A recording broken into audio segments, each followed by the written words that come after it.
네, 이번 주 법원에서는 윤석열 전 대통령의 체포방해 혐의 사건 1심 결심 공판이 진행됩니다. 한편 쿠팡을 상대로 한 주주 집단 소송이 미국에서 제기돼 주목을 받고 있는데요. 관련해서 서정빈 변호사와 이야기 나눠보겠습니다. 안녕하십니까? 안녕하십니까? 윤 전 대통령 체포방해 혐의 재판 오는 26일 결심 공판 거쳐서 내년 1월 16일 선고가 예정돼 있는 상황입니다. 이에 대해서 윤 전 대통령 측이 내란 혐의 판결이 먼저 나와야 된다라고 반발하고 있는 상황인데 지금 재판부에서는 어떤 입장인가요?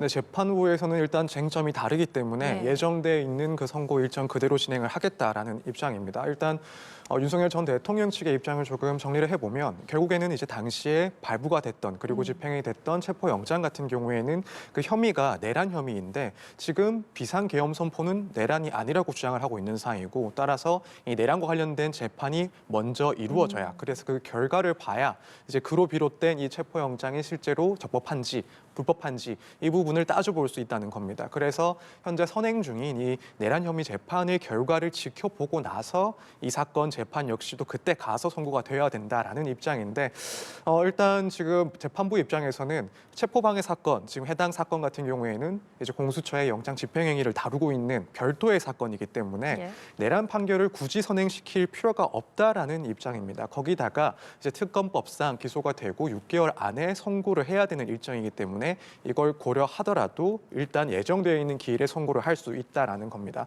그래서 뭐 개인적으로 봤을 때도 결국에는 지금 별개의 사건이라고 보는 것이 타당하다라고 생각이 됩니다. 일단 지금 재판에서는 결국 중요한 것이 이 공수처에서 집행한 이 영장, 그러니까 법원에서 발부한 이 영장 집행이 적법한 절차를 지켰다라고 한다면 사실 내란 혐의가 유죄로 선고가 되느냐 혹은 그렇지 않느냐와는 상관없이 이 체포영장 집행을 방해한 것은 별도로 판단할 수 있는 내용이라고 보여집니다. 따라서 이 재판부의 입장에 따라서 선고 기일을 그대로 진행하는 것이 맞지 않나 이렇게 보는 게 개인적인 생각입니다. 네, 그래서 결심 공판에서 최상목 전 경제부총리와 이상민 전 행정안전부 장관에 대한 증인 신문 이후에 특검의 구형 또 윤 전 대통령의 최후 진술이 있을 예정인데 그렇다면 윤 전 대통령이 과연 이 최후 진술에서 어떤 발언을 할지 그리고 특검은 얼마나 구형을 할지 관심이 쏠리고 있는데요. 좀 예상해 보자면요. 일단 구형과 관련해서 먼저 지금 다른 4개의 혐의도 추가로 기소가 돼서 함께 예. 재판을 받고 있습니다. 이제 특수공무집행 방해 혐의뿐만 아니라 계엄 당시에 국무회의에 불참을 하게 된 그 국무위원들의 표결권, 의결권을 침해했다라는 내용도 포함이 돼 있고 또 이제 허위의 계엄 선포문을 사후에 작성했다라는 그런 혐의라든가 혹은 이후에 군지휘부의 그런 비화폰 기록 삭제 지시 혐의 또 이 계엄 관련 허위 공보와 같은 혐의들이 포함이 돼 있습니다. 총 이 5개의 혐의에 대해서 재판을 받고 또 선고를 앞두고 있는 상황인데 다만 이제 이 혐의들 중에서 가장 법정형이 중한 게 이제 특수공무집행 방해입니다. 그리고 이때는 이 법정형에다가 가중을 하게 되는데 가중을 하게 되면 약 11년 정도가 상한치가 됩니다. 그래서 일단 제 개인적인 생각으로는 특검 입장에서는 거의 이제 상한치에 해당하는 구형을 하지 않을까라는 생각이 듭니다. 앞서 말씀드린 그런 혐의 하나하나도 가볍게 볼 수 없는 혐의이기 때문에 아무래도 구형을 할 수 있는 그 최대치를 구형하지 않을까. 특히 이제 현직 대통령, 그러니까 전직 대통령이 법 집행기관의 그런 영장 집행을 조직적으로 또 봉쇄했다라는 점. 그래서 결국 헌법 질서라든가 사법 질서에 대해서 크게 도전을 했다라는 점을 상당히 강조를 하지 않을까. 그래서 구형은 상한치에 거의 근접할 것이다라고 개인적으로는 전망을 하고 있습니다. 이제 한편 윤 전 대통령 측의 최후 진술은 뭐 그간 공판에서 보여왔던 그런 내용들이 반복되지 않을까라고 생각이 됩니다. 예. 일단 공수처의 당시 불법적인 영장 집행이다라는 주장을 할 것이고 또 한편으로는 앞서 주장을 했던 것처럼 이제 이 사건 비상계엄 선포가 내란에 해당하지 않는 정당한 것이었기 때문에 이 내란 혐의로 발부된 체포 영장은 위법하다. 그래서 이걸 막은 것은 일종의 정당 행위이고 또 경호상 정당한 행위였다라는 주장을 반복할 것으로 보입니다. 거기다가 지금 선고 기일과 관련해서도 이렇게 특검이나 혹은 재판부와 입장이 달랐기 때문에 예. 이 점 역시도 주장을 할 것으로 보이는데 지금 선고 기일을 1월 16일로 잡은 것과 관련해서 피고인의 방어권을 침해한다라는 주장 역시도 변호인을 통해서 하지 않을까 이렇게 전망이 됩니다. 알겠습니다. 사실 윤 전 대통령이 일반 이적 혐의로 추가 기소된 상황이어서 이번 주에 구속 연장 여부도 가를 신문이 있는데 과연 구속이 연장될 것인가? 이럴 때 재판부는 중요하게 보는 쟁점이 따로 있나요? 일단 다들 아시다시피 구속영장을 발부하는 데 있어서 세 가지 요건을 보게 됩니다. 이제 혐의의 중대성, 그리고 증거인멸의 위험, 한편으로는 도주 우려를 따지게 되는데 네. 지금 이 일반인적 같은 경우에는 대한민국의 군사상의 이익을 해할 경우 무기 또는 3년 이상의 징역을 처하도록 하고 있습니다. 그래서 법정형 자체가 매우 높은 그런 범죄입니다. 에 따라서 이 해당 혐의가 어느 정도 소명이 됐다라고 한다면 그 자체로 이 법정형이 매우 높기 때문에 그만큼 이제 중대한 그 혐의는 인정이 되는 것이고, 마찬가지로 이제 실형이 예상되는 그런 중형이기 때문에 중대 범죄이기 때문에 증거인멸의 우려 역시도 자동적으로 인정될 수가 있습니다. 그렇기 때문에 결국 이 사건에 있어서 영장 발부와 관련해서는 핵심적인 쟁점이 과연 이제 일반이적죄의 혐의가 충분히 소명되었는지 여부가 아닐까 싶습니다. 일단 특히나 이제 군사적인 그런 영역에 들어가 있는 혐의이기 때문에 이 특검에서 군 내부 상황에 대해서 얼마나 자세하게 조사를 하고 또 입증을 했는지, 그래서 소명이 어느 정도 수준까지 이루어졌는지 이 부분이 상당히 관건이 될 것으로 보입니다. 저희가 이번엔 또 쿠팡 이야기를 좀 해보려고 하는데, 사실 쿠팡 지금 개인정보 유출 관련해서 미국 법원에서 주주 집단 소송이 제기됐습니다. 그러니까 이번에 제기된 소송은 미 증권법에 따른 주주 집단 소송인데, 사실 저희가 대부분 좀 이야기하는 것이 소비자 집단 소송이 있잖아요. 이것과 주주 집단 소송은 다른 거라고 보면 되는 겁니까? 네, 그렇습니다.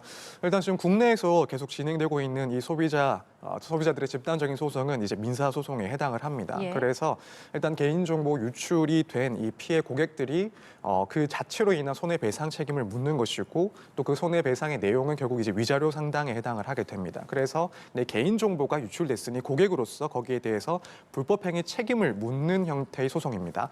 근데 지금 이제 언급되고 있는 이 미국에서의 진행 중인 사건, 이건 일단 쿠팡의 그런 고객들이 제기하는 소송이 아니라 말 그대로 이제 쿠팡의 주식을 사서 보유하고 있는 그 주주들이 제기를 하는 손해배상 청구 소송에 해당을 합니다. 일단 미국 증권거래위원회 같은 경우에는 이제 이런 사이버 보안 사고로 인해서 기업의 평판, 그리고 고객의 신뢰가 훼손됐을 때 이 경우를 이제 중대한 그런 사고로 명시를 하면서 이 사고가 있고 나서 4영업일 이내 이를 공시해야 된다라는 규정을 두고 있습니다. 그래서 지금 이 사건 소송 같은 경우에는 쿠팡 주주들이 쿠팡의 그런 개인정보 유출 사실, 그리고 이 보안 리스크 문제와 관련해서 제때에 정확하게 공시를 하지 않았기 때문에 이 주가가 거짓 정보로 인해서 형성이 됐고, 또 진실이 확인된 이후에 폭락이 되었다. 따라서 이 주주들에 대해서 금전적인 손해가 발생을 했다라면서 공시 의무 위반으로 손해를 따지는 그런 소송인 거죠. 그래서 소송의 주체가 다르고, 또 소송에서 살펴보는 그런 요건들, 내용들 역시도 다른 내용의 그런 소송에 해당을 합니다. 말씀해 주신 게 소비자 집단 소송은 이후에 뭐 위자료라든가 그런 손해배상이 위주가 된다면, 주주 집단 소송도 마찬가지로 그런 결과가 있는 것들인가요? 어떤가요? 일단 조금은 차이가 있습니다. 그래서 중요하게 볼 요건들이 몇 가지가 있는데, 일단 이번 사안에 있어서 첫 번째로 살펴볼 문제는 이런 사태에 대한 보고 의무가 있는지, 그래서 이 사고를 이제 중요한 그런 정보 보고 대상으로 봐야 되는지 여부를 일단 따져봐야 됩니다. 그래서 이 개인정보 유출의 규모라든가 혹은 성격 등을 봤을 때, 또 한편으로는 보안 체계 부실 유무, 혹은 그에 따른 향후 리스크 등을 고려했을 때 투자자의 그런 투자 판단에 있어서 중요한 고려 대상이 돼야 되는 건가? 그래서 이 부분이 이제 공시 의무가 적용되는 사항인지를 일단 따져보게 됩니다. 그래서 일단 이 부분 첫 번째로 다뤄져야 될 그 요건에 해당을 하는 것이고, 한편으로는 이제 공시 지연이 있었는지 여부를 따지게 됩니다. 그렇죠. 일단 원고 측에서 주장을 하는 것은 11월 18일 최소한 쿠팡에 의하면 그때 유출 사태를 알게 되었는데, 그럼에도 불구하고 공시까지는 상당히 늦었으니 이 4일이라는 그 기간을 지키지 못했다. 그래서 공시 의무를 저버렸다. 뭐 심지어는 언론 보도 후에도 뭐 이에 대해서 공개하지 않았다라고 지연을 주장하고 있습니다. 그래서 실제로 그렇다면 쿠팡 측에서 이 사태가 보고 대상에 해당하는지, 공시 의무 대상에 해당하는지를 언제 알았느냐, 이 부분이 또 상당히 중요한 쟁점이 될 겁니다.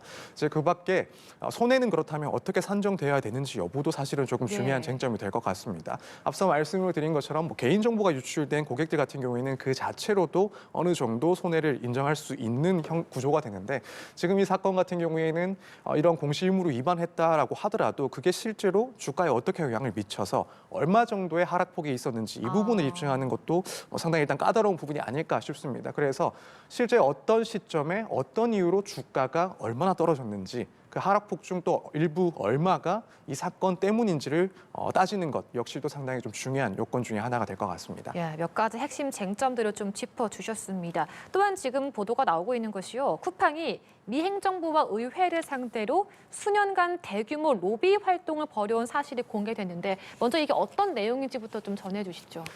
일단 지금 보도에 의하면은 지난 5년 동안 미 행정부나 혹은 의회, 쿠팡에서는 이제 광범위한 로비 활동을 벌였고 5년 동안 153억 원 상당의 이제 로비 자금이 투입됐다라고 합니다. 우리나라와 달리 일단 로비 자체는 미국에서는 합법이기 때문에 그 자체로 문제 삼을 수는 없는 것으로 보이고 결국에는 그 로비 내용은 사업 환경과 관련된 노동이나 고용 환경 혹은 플랫폼 규제 완화라든가 이런 자사에 유리한 규제 환경을 조성하기 위해서 로비가 진행되었던 것으로 보입니다. 그래서 결국에는 이런 로비가 앞으로의 그런 소송에 얼마나 영향을 미칠지 이 점 역시도 관심을 가질 것 같은데 일단 지금 진행되고 있는 혹은 진행될 예정인 각종 소송에 직접적으로 이런 로비가 영향을 준다고 보기는 어려울 것으로 보이고 다만 이제 결국 규제 기관과의 그런 관계나 관리를 상당히 중시해 왔다는 건데 정작 그런 고객들과의 관계, 데이터의 보안이라든가 혹은 공시 의무와 관련해서는 얼마나 성실했는지 신뢰도의 문제와 또 연결이 돼 있지 않나라는 생각이 듭니다. 그래서 만약에 이제 앞으로의 그런 소송 과정 혹은 수사 과정에서 드러나는 그런 내용들을 봤을 때 정작 고객이나 혹은 주주들과의 관계에서는 충분히 성실하지 못했 점들이 드러난다라고 한다면 크게 또 비판을 받을 부분이 아닐까라고 짐작이 됩니다. 그러니까 이 부분은 고객이나 주주에게 성실하게 임한 것보다 이 로비에 집중이 돼 있으면 그것이 문제가 될 수 있다라는 부분인 거죠? 네, 그렇습니다. 알겠습니다. 또 다음 주제는요, 캄보디아입니다. 캄보디아 내 한국인 범죄 활동에 대응하는 코리아 전담반이 최근 또 베트남 국경지대에 있는 현지 범죄 단지를 또 한 번 급습했습니다. 그리고 이 자리에서 감금 중이던 한국인 1명 구출됐고요. 범죄 혐의자 26명이 검거된 상황인데 지금 코리아 전담반 설치가 된 이후에 세 번째 합동 작전입니다. 이에 대해서 이 대통령 국제 공조 강화 필요성 강조한 상황이죠. 네, 그렇습니다. 실제로 이제 한 달 사이에 이렇게 세 차례 합동 작전을 수행했다라는 것을 보면 되게 짧은 시간에 어쨌든 긴밀하게 협조가 됐고 신속한 그런 절차들이 진행이 됐다라는 점이 상당히 좀 뚜렷하게 드러나는 것 같습니다. 그렇기 때문에 이재명 대통령 역시 또 이 점을 한 번 더 강조를 했던 것 같습니다. 그래서 지금 말씀하신 것처럼 이제 최근 작전에서도 결국 우리나라 경찰 그리고 캄보디아 경찰이 공조를 해서 베트남 국경 인근에 있는 그 캄보디아 범죄 단지를 급습을 했다라고 하고 이제 감금되어 있던 한국인 1명을 구출하고 또 26명의 이제 한국인을 포함한 이 혐의자들에 대해서도 검거가 진행이 됐습니다.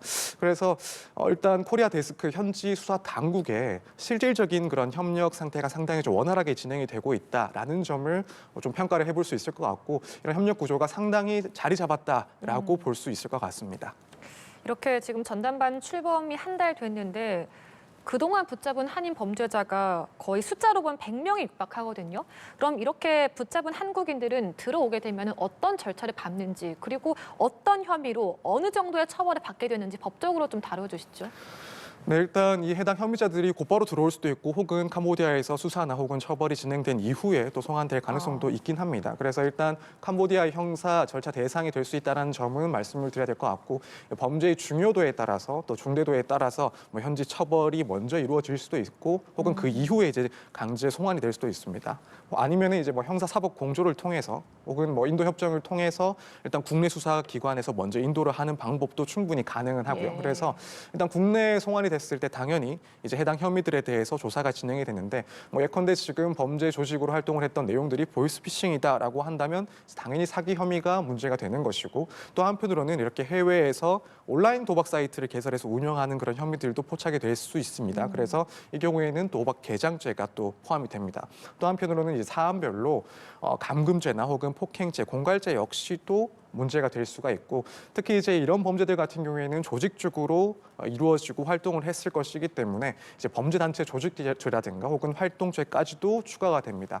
그래서 이제 가담 사실만 입증이 된다 하더라도 사실 상당히 중한 처벌을 받을 것이다, 실형이 선고될 것이다라고 일단 예측이 되고 특히나 이제 일한 기간이 길수록 혹은 피해 금액이 클수록 또 내부적인 직급을 따졌을 때 고위직에 있을수록 더 중대한 그런 처벌을 받을 것이기 때문에 이 개별적으로는 또 얼마나 오랫동안 또 어떤 일을 했는지 이 부분이 상당히 중요하게 좌우할 것으로 보입니다. 알겠습니다. 오늘 관련해서 서정빈 변호사와 이야기를 짚어봤습니다. 오늘 말씀 고맙습니다. 감사합니다.